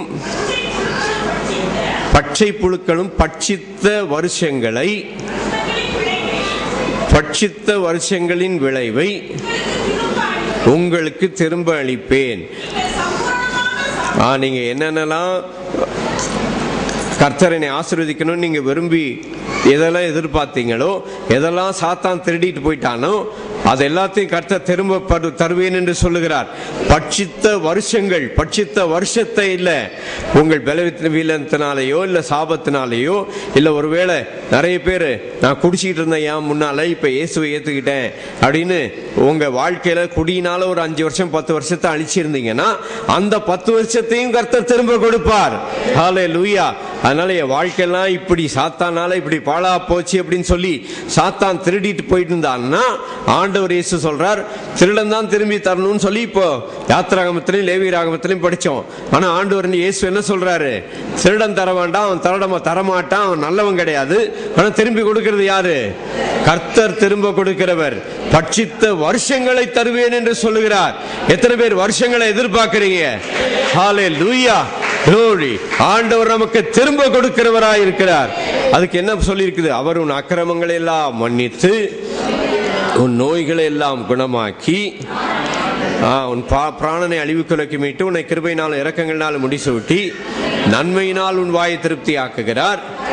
அடுத்தது கழுகுக்கு சமானமாய். வயசு யாருக்கெல்லாம் திருமணமோ சொல்லுங்க, மற்றவங்களாம் சொல்லாதீங்க, மற்றவங்களாம் ஃபேர் அண்ட் லவ்லி போட்டுங்க, சரியா? கழுகுக்கு சமானமாய் உன் வயது திரும்ப வாழ வயது போலாகிறது. உன் வயசு வாழ வயது திரும்பணும்னா எங்க இருக்குது? ஆண்டவர் இயேசு அந்த பலத்தை திரும்ப கொடுக்கிற ஆண்டவராய் இருக்கிறார். நான் எடுத்துக்கொள்ளாததை திரும்ப கொடுக்க வேண்டியதாயிற்று என்று சொல்லப்பட்டிருக்கிறது. வனாந்திரத்திலே இது என்ன இது என்ன இது என்னன்னு சொல்லிட்டே வந்தான். சொல்லிட்டே வந்துட்டு அந்த இடத்துல கண்மலை அடிச்சா தண்ணி வருது.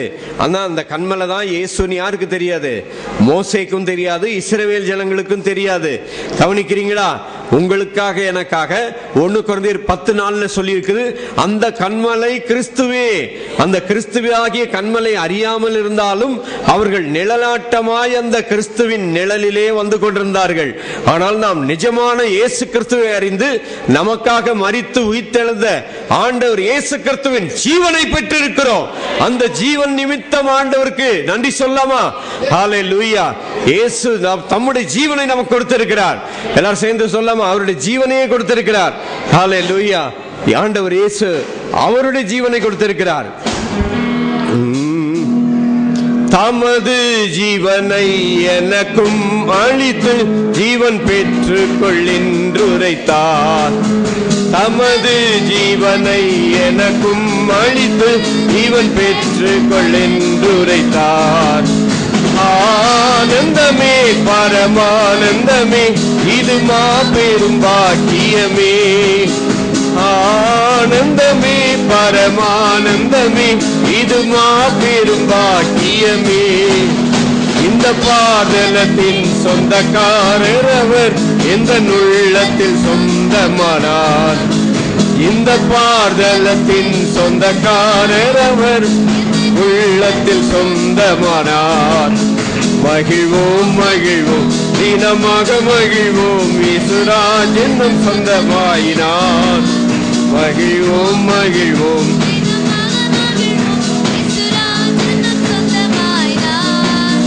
இந்த பாதலத்தின் சொந்தக்காரர் அவர் எந்த உள்ளத்தில் சொந்தமானார். இந்த பாதலத்தின் சொந்தக்காரர் அவர். ஆனந்தமே பரமானந்தமே, ஆனந்தமே பரமானந்தமே, மாபெரும் பாக்கியமே. இந்த பாதலத்தின் சொந்தக்காரர் அவர் இடத்தில் சொந்தமானார். இந்த பாதலத்தின் சொந்தக்காரர் அவர் சொந்தமானார். வனாந்தரத்தில் இது என்ன இது என்ன இது என்னன்னுட்டு தினமும் மன்னாவை சாப்பிட்டார்கள். ஆனால் அந்த மன்னாவை கொடுத்த ஆண்டவர் இயேசுவை அவர்கள் அறிந்து கொள்ளவில்லை. ஆனால் அந்த வனாந்தரத்தில் கசப்பான தண்ணி வந்தப்போ மோசே ஒரு மரத்தை எடுத்து தண்ணியில போட்டான். அது இயேசுக்கு அடையாளமான சிலுவை நிமித்தமாக கசப்பான தண்ணீர் மதுரமாக மாறிவிட்டது. அது அப்புறம் அங்க மன்னாவை சாப்பிட்டுட்டே வந்து ரெவி தீமி கிட்ட வந்தார்கள். அங்க தண்ணி கிடைக்கல. மோசே கிட்ட போய் சண்டை போட்டாங்க. அப்போ மோசே மோசே கண்மலை தன்னுடைய கோலினால் அடித்த உடனே அங்க தண்ணீர் கிடைத்தது. ஆனால் அந்த அடிக்கப்பட்ட கண்மலையான கிறிஸ்துவை அவர்கள் அறிந்து கொள்ளவில்லை. அப்படியே கொஞ்ச தூரம் ஃபாஸ்ட் ஃபார்வர்ட் பண்ணி என்னாகம புஸ்தகத்துக்கு வந்தீங்கன்னா அவங்க என்ன சொன்னாங்க தெரியுமா? இந்த மன்னா எங்களுக்கு வருத்தமா இருக்குது அப்படின்னு சொன்னாங்க. தினமும் ஃப்ரீயா சாப்பாடு கிடைக்குது, ஃப்ரீயா சாப்பிடுறதுக்கு வருத்தமா இருக்குதுன்னு சொன்னானுங்க. சொன்ன உடனே ஆண்டவர் உடனே உங்களெல்லாம் நான் அழிச்சிடுறேன்னு சொல்லல. அதுக்கப்புறம் என்ன நடந்தது தெரியுமா? ஆண்டவர் சொன்னார், அந்த கானான் தேசத்துல நீங்க போய் சுதந்திரிக்க வேண்டிய ஊர் வந்தாச்சு, போய் சுதந்திரிங்கன்னு சொன்னா நாங்க அங்க போக மாட்டோம், அங்க போனா எல்லாம் பெரிய பெரிய பைல்வான்களா இருக்கிறாங்க அப்படின்னு சொன்னாங்க. அப்போ என்ன நடந்தது தெரியுமா? அப்போ அவர்களுக்கு இங்க என்னாகவே 21:9-1:5 போட்டிருக்குது பாருங்க. இந்த அற்பமான உணவு எங்களுக்கு வெறுப்பா இருக்குது. ஹலோ, எத்தனை பேர் உங்க வீட்டு சாப்பாடு வெறுப்பா இருக்குதுன்னு சொல்லிட்டு இருக்கிறீங்க? வெறுப்பா இருக்குதா ஆண்டவர் கொடுக்கிற சாப்பாடு? ஹலோ, வெறுப்பா இருக்குதா நல்லா இருக்குதா?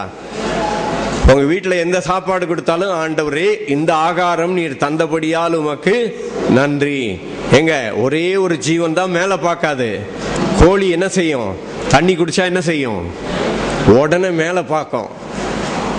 உங்களுக்கு மேல பார்க்கிற அனுபவம் இருக்குதா இல்லையாங்க? ஒரே ஒரு ஜீவன் தான் என்ன செய்யாது? மேலேயே பார்க்காது. எப்பயுமே எங்க தான் பார்த்துக்கிட்டு இருக்கோம்? கீழே பார்க்கும். லைஃப்ல ஒரே ஒரு தடவை மேல பார்க்கும். எப்ப தெரியுமா? இப்ப காணும். இப்பெல்லாம் முன்னால சைக்கிள்ல அந்த பன்னியை தலைகீழ கட்டிட்டு கொண்டு போவான். அப்பதான் அந்த பன்னி, அடடா இவ்வளவு சூப்பரா ஒரு வானம் இருக்குது, இவ்வளவு நாள் பார்க்காம போயிட்டமேன்னு சொல்லிட்டு, அடடா ரொம்ப அழகா இருக்குது ஓஹோன்னு சொல்லுவான். அதுக்குள்ள கொண்டு போய் கழுத்தை வெட்டிடுவான். சரி, இனிமேல் டெய்லி பார்க்கலாம் அப்படின்னு சொல்லி அந்த பன்னி நினைச்சா அதுக்குள்ள கொண்டு போய் கழுத்தை வெட்டிடுவான். விளங்குதா? அதனால நீங்களும் நானும் யாரு கிடையாது, ஆடா பண்ணியா? யாருங்க? பன்னி சேத்த பார்த்துச்சுன்னா என்னன்னு சொல்லும்? அல்லேலியா சொல்லும், ஓசனா சொல்லும், ஓஹோ சொல்லும். ஆனா நீங்கள் நானும் யாரு கிடையாது? பன்னி கிடையாதுங்க. ஆண்டவர் இயேசு உங்களை ஆடா மாத்தி இருக்கிறாரு. ஹல்லேலூயா. அப்படி அங்க இந்த வெறுப்பா இருக்குதுன்னு சொன்னாங்க. அப்ப என்ன கிடைச்சது? அப்ப பாம்பு வந்து கடிச்சது. அப்ப ஆண்டவர் மோசே கிட்ட சொன்னார், ஒரு வெண்கல சர்ப்பத்தை உண்டாக்கி ஒரு கம்பத்து மேல என்ன செய், நாட்டி வை. அந்த கம்பத்து மேல தூக்கி வைக்கிறத சர்ப்பம் கடித்த ஒருவன் அந்த வெண்கல சர்ப்பத்தை பார்க்கும் போது அதை நோக்கி பார்ப்பவன் என்ன செய்வான்? பிழைப்பான் என்று சொன்னார். அப்படின்னா என்ன அர்த்தம்? இது என்னன்னு சொல்லி இப்போ அந்த என்னாகவே 21:9 அந்த மன்னாவை தான் சாப்பிட்டுட்டு இது என்னன்னு இயேசு தான் அந்த மன்னான்றது தெரியாமலே இயேசுவையே சாப்பிட்டுக்கிட்டே வர்றாங்க. ஆனா என்ன செய்யல? இயேசுவை கண்டுபிடிக்கல. ஆனா உங்களுக்கு எனக்கு ஆண்டவர் இயேசுதான் நம்முடைய ரட்சகர். நமக்காக ஜீவ அப்பமாக இந்த உலகத்துல வந்து நம்முடைய பாவத்தையும் பலவீனத்தை சாபத்தையும் எல்லா வருத்தத்தையும் தீமையும் சுமந்தவர் ஆண்டவர் இயேசு என்பதை கர்த்தர் நமக்கு வெளிப்படுத்தி இந்த வேத புஸ்தகம் முழுவதும் இயேசு கிறிஸ்து இருக்கிறார் என்பதை கண்டுபிடிக்கிற ஒரு உன்னதமான வெளிப்பாடு பாக்கியத்தை கர்த்தர் நமக்கு என்ன செய்திருக்கிறார்? தந்திருக்கிறார். ஆகவேதான் நம்ம பாடணும். என்ன பாடணும்? தமது ஜீவனை எனக்கும் அளித்து அவருக்கு இருக்கிற நித்திய ஜீவனை உங்களுக்கு எனக்கு கர்த்தர் தந்துட்டாரு. ஆகவே உங்களுக்கு எனக்கு என்ன கிடையாது? ஆக்கினை தீர்ப்பும் கிடையாது, மரணமும் கிடையாது. கொஞ்ச நாளைக்கு முன்னால பேசினா கவனிக்கிறீங்களா? நம்முடைய சர்ச்சில் இங்க 150 பேர் 200 பேர் மட்டும் நம்ம சர்ச்சு கிடையாது. கவனிக்கிறீங்களா? நம்ம சர்ச்சில் யூடியூப்ல பாக்குற 500 பேரும் சேர்த்து நம்முடைய சபையார் தான். ஒரு மாசத்துக்கு 500 பேர் பாக்குறாங்க யூடியூப்ல நம்ம செய்தி. 500 குறைஞ்சது சொல்றேன் நான். விளங்குதா? அதனால நம்முடைய ஆண்டவர் இயேசு நமக்காக சகலத்தையும் செய்து முடித்தபடியால் அவருடைய ஜீவனையே நமக்கு கர்த்தர் தந்திருக்கிறார். அதனால உங்களுக்குள்ள எனக்குள்ள இருக்கிற ஜீவனுக்கு பேர் என்னது? நித்திய ஜீவன். சொல்லுங்க, உங்களுக்கு எனக்கு என்ன ஜீவன் உண்டு? நித்திய ஜீவன் இருக்கிறபடியால் அதனால உங்களுக்கு எனக்கு நித்திய ஜீவன் உண்டு. நான் கொஞ்ச நாளைக்கு முன்னால ஒரு கேள்வி கேட்டேன், மறுபடியும் கேட்கிறேன் அதே கேள்வியே. எங்க ஆதாம் பாவம் செஞ்சப்போ தெய்வத்தை விட்டு பிரிக்கப்பட்டான். ஆதாம் பாவம் செஞ்ச உடனே என்ன செய்தான்? தெய்வத்தை விட்டு பிரிக்கப்பட்டானா அதுக்கு பேர் என்னது? ஆவிக்குரிய மரணம். இன்னைக்கு இயேசுவை ஏத்துக்கிட்டவர் வாங்கய்யா, உதாரணத்தோட சேர்த்து சொல்லிடுறேன். இன்னைக்கு இயேசுவை ஏத்துக்கிட்டாரு. இவர் இயேசுவை ஏத்துக்கிட்ட பிறகு பாவம் செஞ்சிட்டாரு. இப்ப தெய்வத்தை விட்டு பிரிக்கப்பட முடியுமா? இவருக்கு ஆவிக்குரிய மரணம் உண்டா? இது தெரியாததுனால இன்னைக்கு எத்தனையோ இயேசுவை ஏற்றுக்கொண்டாள் இரவும் பகலும் உபவாசம் இருந்து அதை பண்ணி இதை பண்ணி தெய்வத்தோடு சேர வேண்டும் சொல்லி முயற்சி பண்ணிக்கிட்டு இருக்கிறாங்க. அன்னைக்கு ஆதாம் பாவம் செஞ்ச உடனே தெய்வத்தை விட்டு பிரிக்கப்பட்டுட்டான். இன்னைக்கு இவர் இயேசுவை ஏத்துக்கிட்டாரு, பாவம் செஞ்சிட்டாருன்னா தெய்வத்தை விட்டு பிரிக்கப்பட முடியுமா? ஏன் முடியாது? வசனம் சொல்லுங்க. நீங்க சும்மா முடியாதுன்னு சொன்னா எல்லாரும் ஏத்துக்க மாட்டாங்க. யோவான் 5:24 தான் பதில் அதுக்கு. என் வசனத்தை கேட்டு என்னை அனுப்பினவரை விசுவாசிக்கிறவனுக்கு என்ன உண்டு? இயேசுவை விசுவாசிக்கிறவனுக்கு. அதை சபை மாத்திருச்சு பாவம் செய்யாதவனுக்குன்னு சொல்லி. உங்களுக்கு யோவான் 5:24 எந்த பிரசங்க யாரும் சொல்லி இருக்க மாட்டாங்க. நம்முடைய சபை யாரும் யூடியூப்ல பாக்குறவங்களும் தெரிஞ்சுக்கிடுங்க. யோவான் 5:24 எந்த பாஸ்டரும் என்ன செய்யறது இல்லை, நம்புறதும் இல்லை. அந்த வசனம் என்னன்னே தெரியாது. அதனால அதை பத்தி யாரும் என்ன செய்யறது இல்லை, பிரசங்கம் பண்ண மாட்டாங்க, சொல்லித்தர மாட்டாங்க. என் வசனத்தை கேட்டு என்னை அனுப்பினவரை விசுவாசிக்கிறவனுக்கு நித்திய ஜீவன் உண்டு. அப்ப இயேசுவை ஏத்துக்கிட்டவனுக்கு என்ன கிடையாது? தண்டனை தீர்ப்பும் கிடையாது, ஆக்கினை தீர்ப்பும் கிடையாது. அப்படின்னு அர்த்தம் என்ன? அந்த ஆக்கினை தீர்ப்பை தான் பாவம் இல்லாதவர், குற்றம் செய்யாதவர் கல்வாரி சிலுவையிலே இயேசு நம்முடைய ஆக்கினை தீர்ப்பை ஏற்றுக்கொண்டார். ஏற்றுக்கொண்டு நம்மை பாவத்திற்கு மரணத்திற்கு நீங்களாக்கி விட்டார். இயேசுவை ஏற்றுக்கொண்டவனுக்கு என்ன கிடையாது? ஆவிக்குரிய மரணம் கிடையாது. இயேசுவை ஏற்றுக்கொண்டவனுக்கு என்ன கிடையாது? ஆவிக்குரிய மரணம் கிடையாது. விளங்குதா? ஆவிக்குரிய மரணம் கிடையாது. பாவத்தின் சம்பளம் மரணம்னா என்ன அர்த்தம்னா சரீர மரணம் மட்டும் உண்டு. ஆனா அந்த சரீரத்தையும் கர்த்தர் என்ன செய்கிறார்? உயிர்ப்பித்து அவரோடு கூட நாம் மறுரூபமாக்கப்பட போகிறோம். அதற்காக நம்ம எல்லாரும் காத்து கொண்டிருக்கிறோம். இந்த இயேசுவை பழைய ஏற்பாடு பக்தர்கள் யார்? இந்த வனாந்தரத்துல வந்த ஒருத்தரும் அங்கே பாறை அடிச்சா தண்ணி வருது, அந்த பாறை அந்த கண்மலை கிறிஸ்துவே என்பது அவங்களுக்கு தெரியாது. ஆனா உங்களுக்கு எனக்கு அந்த கண்மலையாகி கிறிஸ்துவை அறிந்திருக்கிறோம். ஆகவே அந்த கண்மலையாக கிறிஸ்துவிடத்திலிருந்து நமக்கு அப்பத்தையும் தண்ணீரையும் ஆசீர்வதிக்கிற ஆண்டவர் உங்கள் சரீரத்திற்கு என்னுடைய சரீரத்துக்கும் பலன் கொடுக்கிறவராய் நம்மத்திலே இருக்கிறார். எல்லாரும் சேர்ந்து சொல்லாம அவரை எல்லாரும் அந்த பழைய பாட்டு அது ஒன்னே போதும்.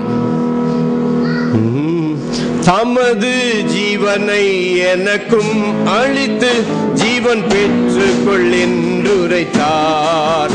தமது ஜீவனை எனக்கும் அளித்து ஆனந்தமே பரமானந்தமே இது மாபெரும் பாக்கியமே. ஆனந்தமே பரமானந்தமே மாபெரும் பாக்கியமே. இந்த பாதலத்தின் சொந்தக்காரரவர் உள்ளத்தில் சொந்தமானார். இந்த பாதலத்தின் சொந்தக்காரரவர் உள்ளத்தில் சொந்தமானார். அவர் வரும் நாளில் என்னை கரம் அசைத்து அன்பாய் கூப்பிட்டு சேர்த்துக் கொள்வார். அவர் வரும் நாளில் என்னை கரம் அசைத்து அன்பாய் கூப்பிட்டு சேர்த்துக் கொள்வார். அவர் சமூகமதில் அங்கே அவருடனே அடிப்பாடியே மகிழ்ந்திடுவேன். அவர் சமூகமதில் அங்கே அவருடனே அடிப்பாடியே மகிழ்ந்திடுவேன்.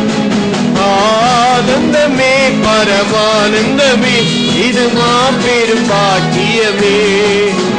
ஆனந்தமே பரமானந்தமே இது மாபெரும் பாக்கியமே. இந்த பாதலத்தின் சொந்தக்காரரவர் சொந்தமானார். இந்த பாதலத்தின் சொந்தக்காரரவர்.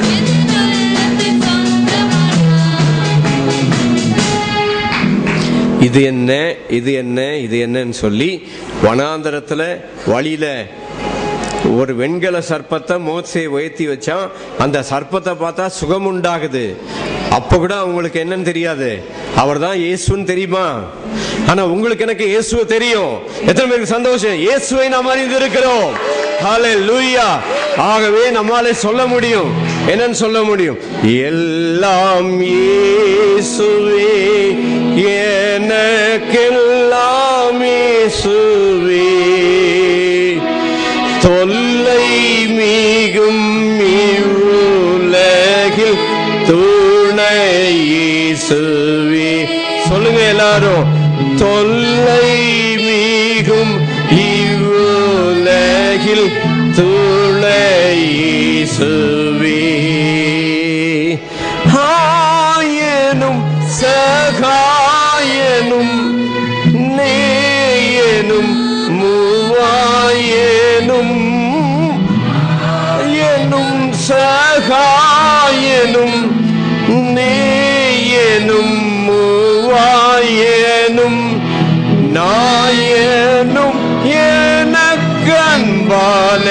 ஞானமண பாலனும் நாயனும் எனக்கன்பாலே ஞானமண வாழனும் எல்லாம் இயேசுவே எனக்கெல்லாம் இயேசுவே. இருங்க வனாந்திரத்துல இஸ்ரேல் ஜனங்க பாட முடியாது, அவங்களுக்கு பாட தெரியாது, இயேசு அவங்களுக்கு தெரியாது. உங்களுக்கு எனக்கு இயேசுவை தெரியும். எல்லாரும் சேர்ந்து சொல்லலாமா? கவலையில்லாருதலும் கங்குலில் ஜோதியும் கவலையில்லாருதலும் கங்குலில் ஜோதியும் கஷ்ட நோய் படுக்கையிலே கை கண்ட ஔஷதமும் கஷ்ட நோய் படுக்கையில் கை கண்ட ஔஷதமும் எல்லாம் இயேசுவே. 40 வருஷம் வனாந்திரத்துல மன்னாவை சாப்பிட்டாங்க. ஆனா உங்களுக்கு யாரும் தெரியாது, இயேசுவை தெரியாது. ஆனா உங்களுக்கு எனக்கும் இயேசுவை தெரியும். இப்ப எல்லாரும் சேர்ந்து சொல்லலாமா? ஆன ஜீவ அப்பமும் ஆவலும் என் காவலும் ஆன ஜீவ அப்பமும் ஆவலும் என் காவலும் ஞான கீதமும் சதுரும் நாட்டமும் கொண்டாட்டமும் ஞான கீதமும் சதுரும் நாட்டமும் கொண்டாட்டமும் எல்லாம் இயேசுவே எனக்கெல்லாம் இயேசுவே. எல்லாரும் சேர்ந்து சொல்லுங்க.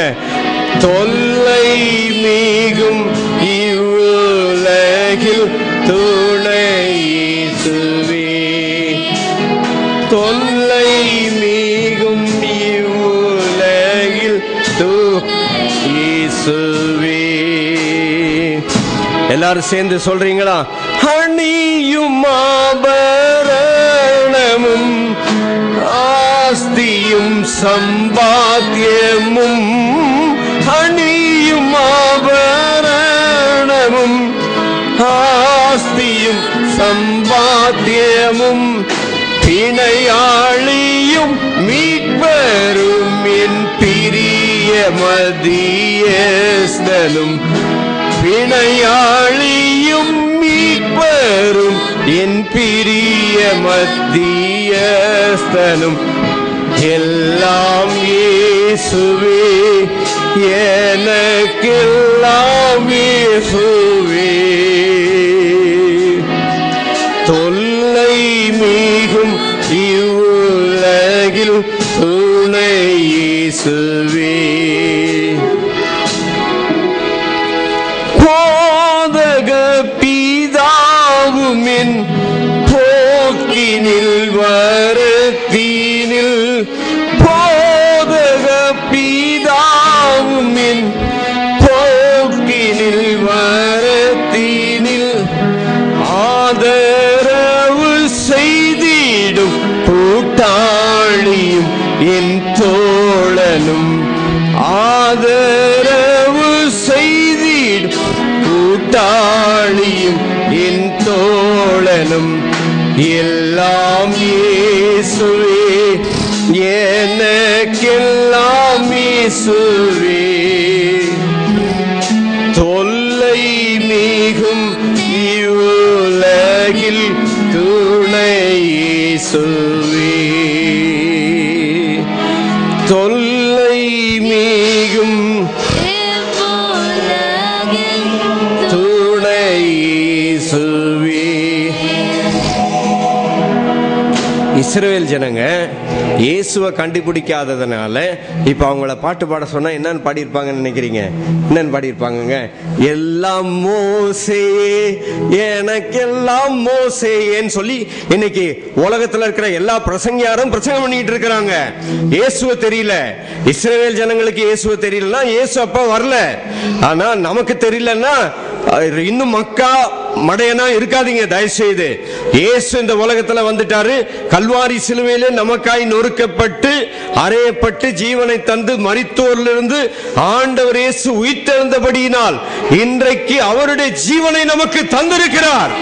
அந்த ஜீவன் நிமித்தமாக நமக்கு சாபம் கிடையாது, பலவீனம் கிடையாது. பாவத்திலிருந்து விடுதலையாக்கி நீதிமானாக்கி பரிசுத்தமாக்கி அவருடைய பிள்ளையாக கர்த்தர் நம்மை மாற்றி இருக்கிறார். ஆகவேதான் நம்மால சொல்ல முடியும், இஸ்ரவேல் ஜனங்களால சொல்ல முடியாது. நம்ம சொல்லலாம். நம்ம என்னன்னு சொல்லலாம்? ரொம்ப ஹையா இருக்க, கொஞ்சம் எல்லாரும் சேர்ந்து பாடுற மாதிரி கொஞ்சம் இறக்கி பாடலாமா? எல்லாரும் சேர்ந்து பாடுறீங்களா? எல்லாம் இயேசுவே, சத்தமா பாடுங்க. எனக்கெல்லாம் இயேசுவே. இயேசுவை பார்த்து சொல்லுங்க. தொல்லை மீகும் இவ்வுலகில் துணை இயேசுவே.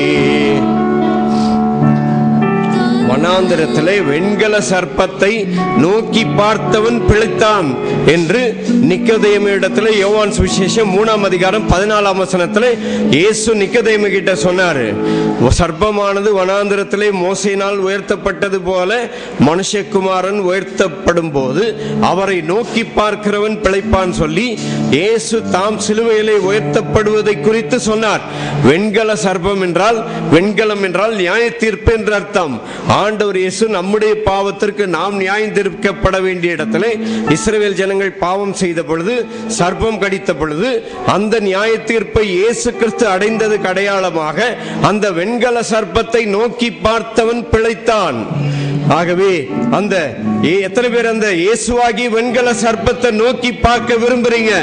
இப்போ எத்தனை பேர் பார்க்க விரும்புறீங்க? இப்போ எத்தனை பேர் பார்க்க விரும்புறீங்க? ஹல்லேலூயா. எல்லாம் இயேசுவே சொல்லுங்க எல்லாரும். எல்லாம் இயேசுவே தொல்லை மீகும் துணை இயேசுவே. தொல்லை மீகும்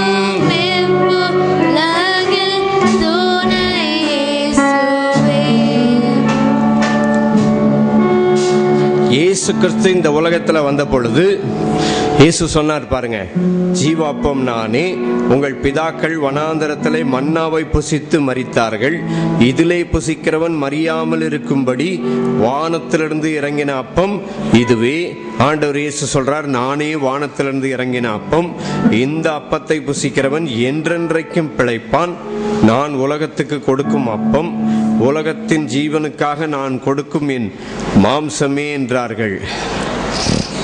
அப்ப கூட அந்த இஸ்ரேல் ஜனங்க இயேசுவிடத்துல கேட்கறாங்க, மோசே எங்களுக்கு வானத்திலிருந்து மன்னாவை கொடுத்தாரு, நீர் என்ன அடையாளத்தை காண்பிக்கிறீர் என்று கேட்டார்கள். அப்ப ஆண்டவர் சொன்னார், உங்களுக்கு எந்த அடையாளமும் கிடையாது, என்னுடைய சரீரத்தை தான் நானே மெய்யான ஜீவ அப்பம் என்று இயேசு தம்முடைய சரீரத்தையும் தம்முடைய இரத்தத்தையும் கொடுத்து, என் மாம்சத்தை புசித்து என் இரத்தத்தை பானம் பண்ணுகிறவனை நான் கடைசி நாளில் எழுப்புவேன் என்று ஆண்டவர் இயேசு சொன்னார். ஆகவே இப்பொழுது கர்த்தருடைய பந்திக்கு நம்ம எல்லாரும் அப்படியே ஆயத்தமாவோம்.